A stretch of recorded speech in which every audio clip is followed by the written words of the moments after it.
first the man who is generally regarded as the greatest Irish rugby player ever, Dr. Jack Kyle, who has just died. The accolade that he's the greatest ever has been said too by Brian O'Driscoll.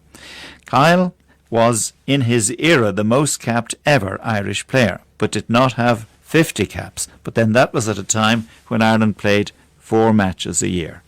From the archives, Jack Kyle. I went to a school called the Belfast Royal Academy in the north end of Belfast. I remember the first practice, the sportsmaster put me into the scrum, and I said to myself, this is the last place I want to be if I'm going to play this game. And so I managed to get myself at full back, which is far away from the scrum. And then before I left school, sportsmaster Mr. Stewart, who later became headmaster of Larne Grammar School, put me out half or stand off half, and that was the position that I was in for the rest of my career. Jack Kyle from his last interview during his recent illness.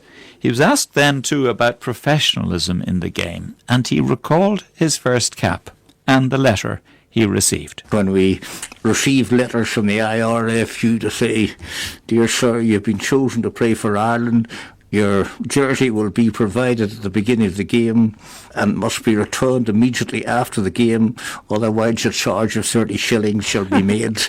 Next, from an earlier and lengthy interview with Fred Cogley, former rugby correspondent and writer. You know, we were a young side, in some ways an experimental side, and in 47 we had, I think, we'd lost to Wales, and, you know, we didn't show any great promise. But after we had beaten England and Scotland, and of course in those days they used to play the Irish internationals just at, you know, every fortnight. It was nice in some way. You started off with France getting the game before the Triple Crown, and then you just went 2 weeks, 2 weeks, 2 weeks, 2 weeks. And of course you always knew on the Sunday morning after any match whether you were going to be on the Irish side again, because the team was announced on the Sunday morning even before you left Dublin or before you left Edinburgh or wherever you were playing. But we didn't realise it. But then of course when the Welsh match came, and it was, as you remember, at Belfast, and we realised this was the great bogey. And one, looking back on it, it's very, the scores I remember very vividly. Barney Mullen going over in the sort of upper left-hand corner, you know, just getting the ball down and being pushed up against a touch flag and it being going down, and the Welshman's sort of thinking it was touch and so on. And then Jack Daly scoring a tremendous sort of forward rush try, and his delightful remark, which Des O'Brien records when we were leading Wales 6 points to 3, as he's walking back to the halfway line, saying to Des O'Brien, you know, Des, he said, if the Welshmen don't score again, I'll be damn well canonised. And this was the, I think, you know, some great characters that we had on that side. You know, the back row of O'Brien, Mackay and McCarthy. You know, Mackay and McCarthy, almost sort of opposites, it were. McCarthy, a tremendous forager, great try scorer. And this time Ireland have it. Strathy on the blind side to Kyle and kicks right across over the Welsh line with a forward there. McCarthy it is, and I think that most certainly must be a try. And as you know, he scored the try in the 49 match, Triple Crown match, when we beat Wales at Swansea. Yes, it's a beautiful try for Ireland. A beautiful try for Ireland, which was scored by McCarthy, the ginger-headed back row forward, from a beautifully judged cross-pick by Kyle, Ireland's outside half. This is Kyle's great value, the sense of the right thing to do at the right time.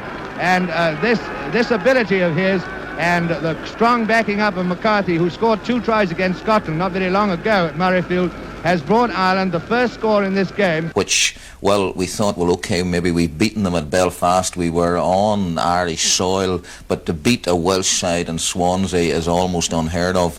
And, you know, when McCarthy scored that one try, George Norton, as you know, one of the very, very accurate kickers and one of the great sort of place kickers in Irish rugby in those days, George converting it, and the feeling that we had 5 points and that the Welshman must score a try and convert it as well to beat us gave us tremendous heart.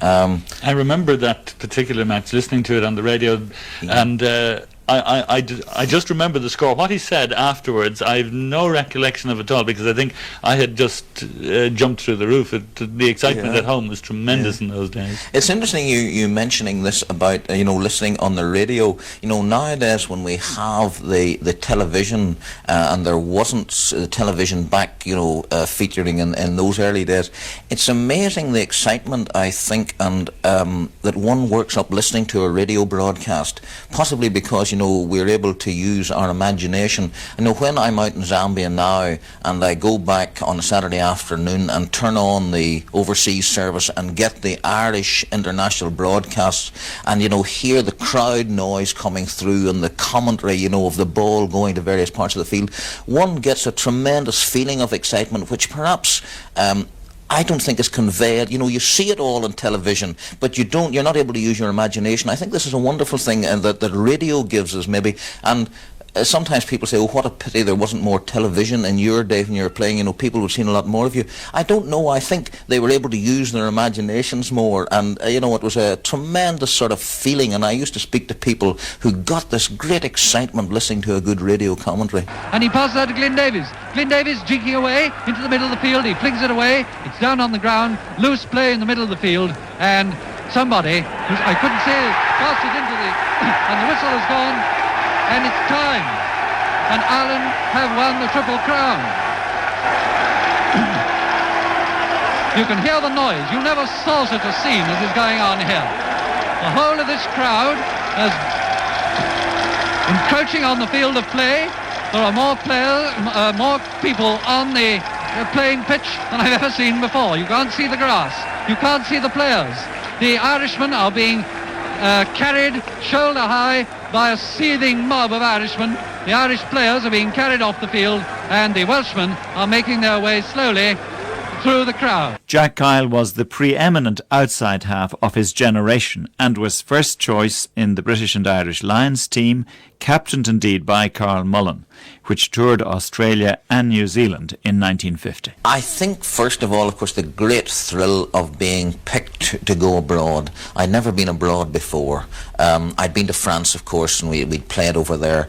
But the thought that one was going to, countries like New Zealand and Australia, and of course it's interesting that side that we went on in 1950 was the last Lions side which had to travel everywhere by ship and by train and bus. There was something written into the rugby union rules that there was no flying allowed by any rugby union team, and so it nearly took you a year. Well, it took us actually 6 months when we went off to New Zealand. It took us a month going out in the ship from Liverpool when we went through the Panama Canal and so on, and stopped off in the West Indies. We really got to know one another, of course, on that tour, and for that month we had Johnny Robbins, who was a PT instructor, on the side, and to keep fit we used to run round the decks, of course, and do PT all that month, and almost every afternoon we had discussions on the game of rugby, and I can say this quite honestly, that I learned more about the game of rugby during that trip out by sea than ever I knew about it or ever I've known since. Jack Kyle, as we've mentioned earlier, was a member of the Irish team, Carl Mullen's team, which won the Grand Slam, and was one of the few survivors of that team still alive when, 61 years later, Ireland won it again.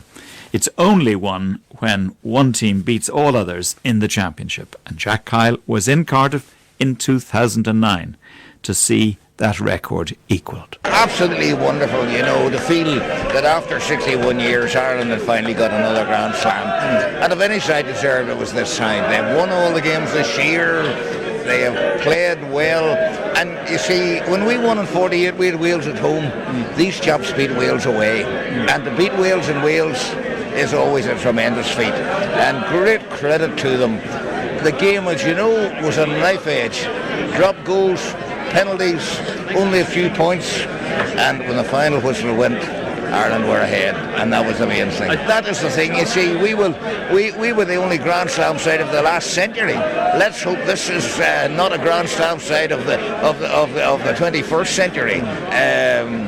And one would hope that Irish sides, but what is so wonderful, I mean, when you think of Ireland, the small nation that we are, who play soccer and hockey, men's hockey, Gaelic, hurling, that we can produce a rugby side like this that stands up to the best in the world, and I think that is a great feat in itself, because we don't have the numbers that other countries have as well, but we produce the talent and shown it. The late Jack Kyle, who is the subject of Conversations with My Father Jack Kyle by Justine Kyle McGrath, which has just been published.